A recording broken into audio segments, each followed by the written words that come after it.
Hello friends, कैसे हो आप सब। बढ़ते हैं आज की कहानी की ओर। तो ये स्टोरी हमसे शेयर की है रानी ने, जो कि उसकी बेस्ट फ्रेंड के साथ हुई थी।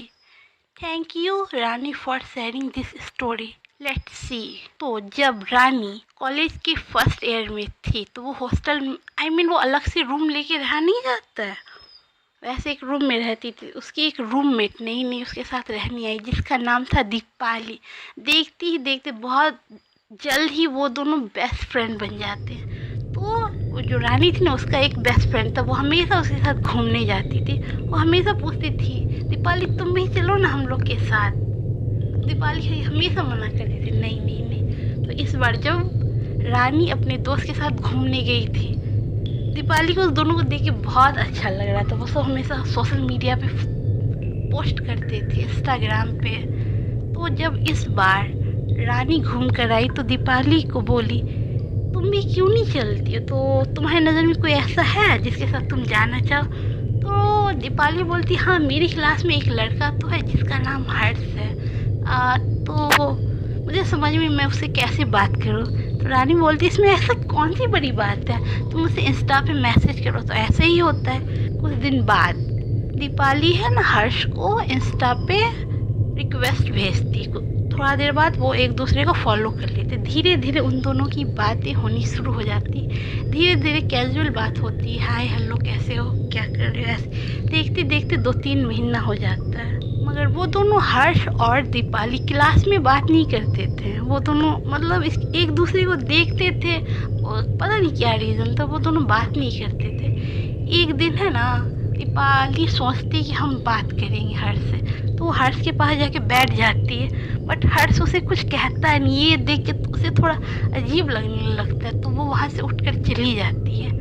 रात में वो मैसेज करती है हर्ष को, क्या हुआ तुम मुझसे बात क्यों नहीं करते। तो बोला थोड़ा सा कभी किए नहीं तो हमें थोड़ा अजीब लग रहा है। तो दीपाली बोलती, इस वीकेंड को हम लोग कहीं मिलते हैं। तो हर्ष बोला ठीक है। तो वीकेंड के दिन वो दोनों प्लान बनाते एक होटल में मिलने का। वो होता नहीं है जहाँ बैठ के कॉफ़ी पीते हैं। तो वो दोनों पास के ही कैफ़े में बैठ कर बात कर रहे थे।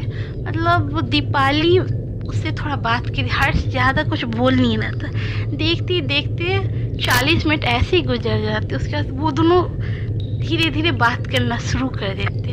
देखते देखते वो दोनों 4 से 5 घंटा उस कैफ़े में बैठ के दीपाली और हर्ष काफ़ी देर तक बात कर। दोनों को काफ़ी अच्छा लग रहा था फर्स्ट टाइम ऐसे बात करके। ठीक है, तो नेक्स्ट डे हर्ष और दीपाली कॉलेज में मिलते, वो दोनों बात करते। अब उस दोनों को ज़्यादा शर्म वरम नहीं लग रहा था, ठीक है ना, दोस्त से बात करते। कुछ दिन बाद रानी उसे बोलती कि मैं जा रही हूँ अपने बेस्ट फ्रेंड के साथ घूमने, तुम भी चलोगी, तुम हर्ष से पूछ लो। तो वो जाके हर्ष से पूछती है, वो बोलता हाँ ठीक। तो चारों जाते घूमने के लिए, काफ़ी इंजॉय करते हैं, बहुत मज़ा आता है। ऐसे ही करते करते 7-8 मंथ हो जाता है। अब है ना कहीं दीपाली हर्ष को लाइक कर रही थी। वो इनडायरेक्टली हर्ष को बोलती कि कि हम ना रिलेशन में आना चाहते, बट हर्ष ना उसे मना कर देता कि वो किसी और लड़की को लाइक करता, अगर वो कभी रिलेशन में आएगा तो सिर्फ उसके साथ। ये सुन के दीपाली का दिल टूट जाता है। वो आके अपने हॉस्टल में बहुत रोती है। रानी उसे कहती, छोड़ना, ऐसा क्या हो गया, अब छोड़ जा, भूल जा उसे, लड़कों की कमी थोड़े है ना, कुछ नहीं है। दीपाली बोलते हाँ ठीक है, हम टाइम के साथ धीरे धीरे भूल जाएंगे। मगर ऐसा नहीं हुआ। 10 दिन 20 दिन 30 दिन देखते देखते दीपाली ना डिप्रेशन में चली गई है। अब वो कॉलेज भी जाती है ना तो उसे कुछ अच्छा नहीं लगता है। वो हर्ष को ही चाहती है, कैसे करके हर्ष के साथ दीपाली कैसे भी करके रिलेशन में आने चाहती, बट बहुत दिन हो जाता, कुछ होता नहीं है। ये और डिप्रेशन में जाते जाते कुछ ज़्यादा ही डिप्रेस हो जाती है। एक दिन वो दीपाली बैठ के रील्स देख रही थी। रील्स देखते देखते उसकी नज़र पड़ती एक ऐसे ही रील्स पे जहाँ लिखा हुआ था, क्या आप उसे वापस पाना चाहते हैं, क्या आपका वो अपना चाहत वापस चाहिए। तो दीपाली को ये अच्छा लगता है, तो जाके वो मैसेज करती है कि हाँ ऐसा ऐसा मेरे साथ हुआ है, लड़के से हम लाइक करते हैं। बोलते कोई बात नहीं, आपको आपका चाहत मिल जाएगा, वो लड़का भी आपको उतना ही लाइक करेगा। ठीक है, ऐसे ही होता है। ये सुन के दीपाली बहुत ज़्यादा खुश होती। कितने दिन बाद वो आज इतनी ज़्यादा खुश हुई थी सिर्फ उसका एक मैसेज पढ़ के। वो औरत तो मतलब सामने से उसे रिप्लाई आता कि आपको कुछ काम करना पड़ेगा, जैसे उस लड़की का हेयर चाहिए, उसका कुछ कपड़ा चाहिए और कुछ पैसा भी आपको भेजना पड़ेगा। तो ठीक है, दीपाली बोलती ठीक है, जैसे सबका अरेंज हो जाएगा हम आपको फिर से मैसेज करेंगे। ठीक है। नेक्स्ट डे दीपाली जाती कॉलेज। अब उसे ना कैसे भी करके हर्ष का बाल चाहिए, तो क्या करती, च्युइंगम होता है ना, च्युइंगम लेके उसके बाल पे कैसे भी करके चिपका देती जैसे किसी को पता नहीं चले कि ये दीपाली की है। तो जब हर्ष को पता चलता उसके बाल पे च्युइंगम चिपक गया, तो दीपाली बोलती रुको रुको मैं हटा देती। वो एक सीजर लेके आती है। च्युइंगम तो आप लोगों को पता ही होगा कि बाल में चिपक जाए तो हटता नहीं, बाल काटना ही पड़ता है। तो सीजर से बाल कट करके साइड में फेंक देती। हर्ष वहाँ से चला जाता। सबको जाने के बाद दीपाली वो च्युइंगम जिसमें बाल लगा वो लेके अपने पास रख लेती है। फिर कोई भी बहाना बना कि लाइक उसके हाथ में ना एक बार चोट लगे बहुत ज़ोर से, तो उसमें खून आने लगा था दीपाली के। तो हर्ष को बोलती हर्ष रुमाल दो ना, हम भूल गए। तो हर्ष उसे अपना रुमाल देता है जिसमें उसका ऑब्वियसली बात है उसका पसीना वसीना लगा हुआ, वो भी अपने पास रख लेती है। वो जाके इंस्टा पे और जाके मैसेज करती है वही जो कि उससे वादा की थी कि वापस ला देगी। तो उधर से रिप्लाई आता है ये सब सामान आपका अरेंज हो, मतलब उधर से रिप्लाई आता है कि आपने ये सब सामान का अरेंज कर लिया। दीपाली वाली हाँ। तो उधर से बोलते हैं ये दिए गए लोकेशन पे, वो कोई पार्टिकुलर लोकेशन नहीं था, लाइक मार्केट प्लेस ही था, बट ऐसी जगह लाइक होता नहीं मॉल वॉल के पीछे वाला हिस्सा जहाँ भीड़ तो होती है और किसी का नज़र नहीं रहा था। तो वैसे जगह पे दीपाली को बुलाया गया था। दीपाली को उधर से मैसेज आया था कि एक आप कैरी बैग लीजिए, उसमें 30,000 रुपया रखिए, वो बाल और हैंकी। तो दीपाली ऐसे करती है, रख कर आ जाती है। आने के बाद वो बहुत ज़्यादा खुश होती, बहुत बहुत बहुत खुश होती है। रानी पूछती तुम इतनी खुश क्यों? मुझे बहुत खुशी है कि मतलब मुझे बहुत खुशी हो रही है तुम्हें ऐसे खुश देख के। दीपाली बोलती रानी को अरे यार हर्ष हमको बहुत जल्दी मिलने वाला है। रानी मन में सोचती अच्छा दोनों का सुलह हो गया है। रानी सोचती शायद दोनों का वापस से हुकअप हो गया। तो अच्छा एक दो दिन बाद दीपाली इंस्टा पे मैसेज करती उसी को कि कब तक मेरा काम होगा, जल्दी कर दिए। वो बोला अरे काम स्टार्ट हो चुका है, तुम देखना विद इन 10 डे वो तुम्हारे पास वापस आ जाएगा। ये सुन के और ज़्यादा खुश हो जाती है।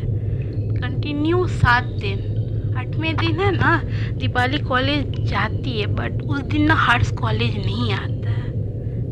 दीपाली जिस इंसान के लिए इतना अच्छे से तैयार होके गई है, मेकअप करके अच्छा अच्छा ड्रेसेस पहन के, वही इंसान नहीं है तो उसे बुरा तो लगेगा ही नहीं। कोई बात नहीं, दीपाली फिर नेक्स्ट डे जाती, उस दिन भी हर्ष नहीं आया। ऐसे करते करते हर्ष 10 दिन से अभी तक कॉलेज आ ही नहीं रहा। अब है ना कॉलेज वाले भी थोड़े थोड़े परेशान हो, उसके फ्रेंड्स सब कि हर्ष क्यों नहीं आ रहा है। हर्ष को कॉल सब कर रहा है, हर्ष का फ़ोन बंद है, वो ऑनलाइन नहीं आता, बहुत दिन हो गए। ये करते करते लगभग 4 महीना बीत जाता है। इधर दीपाली रो रो के पागल हो गई है कि जिसके लिए मैं इतना कुछ किया आज वो इंसान ही गायब है, कहाँ गया नहीं गया। वो और ज़्यादा डिप्रेस हो चुकी है। ऐसे ही वो इंस्टा यूज़ कर रही थी, हर्ष का मैसेज आता है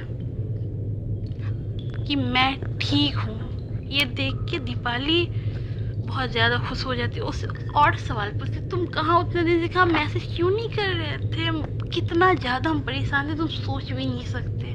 तो हर्ष तो ज़्यादा कुछ बोला नहीं, फिर बोला कि है ना मतलब कुछ दिन पहले, मतलब कुछ मंथ पहले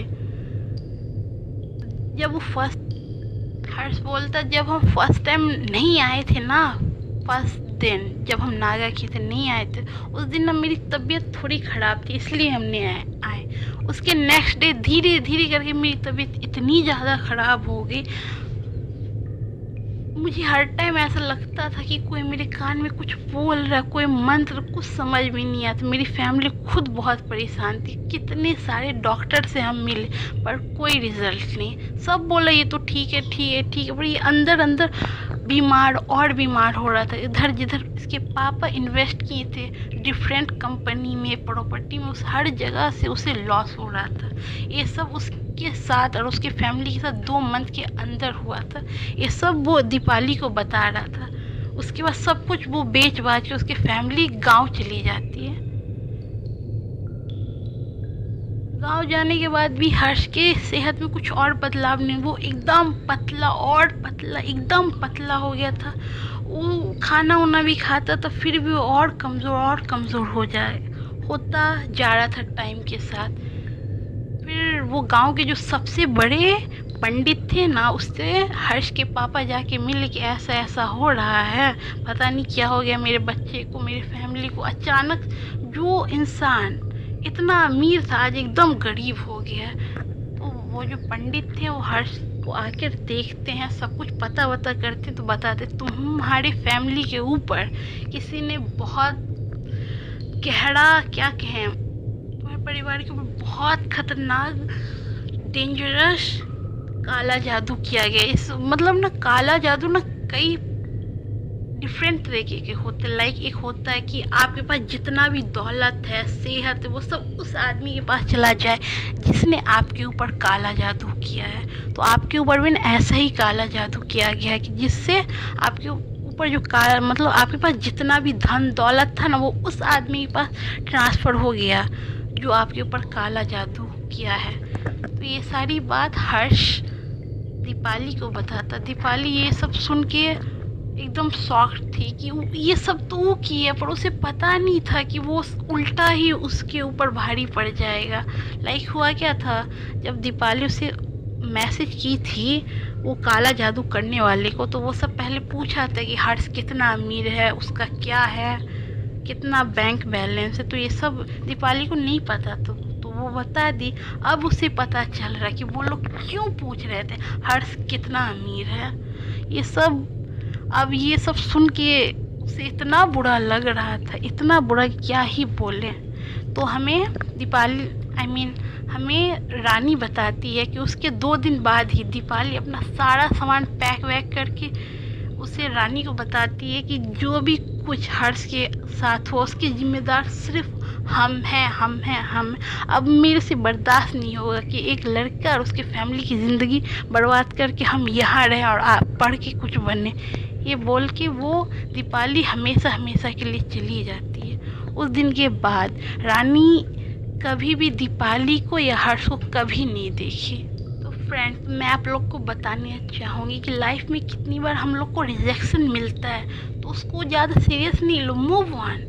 आगे में ज़िंदगी में बहुत कुछ है करने को, और आगे फ्यूचर में आपको बहुत इंसान मिलेंगे, शायद उसमें से कोई आपके लिए बेस्ट हो। तो ये थी दीपाली की स्टोरी।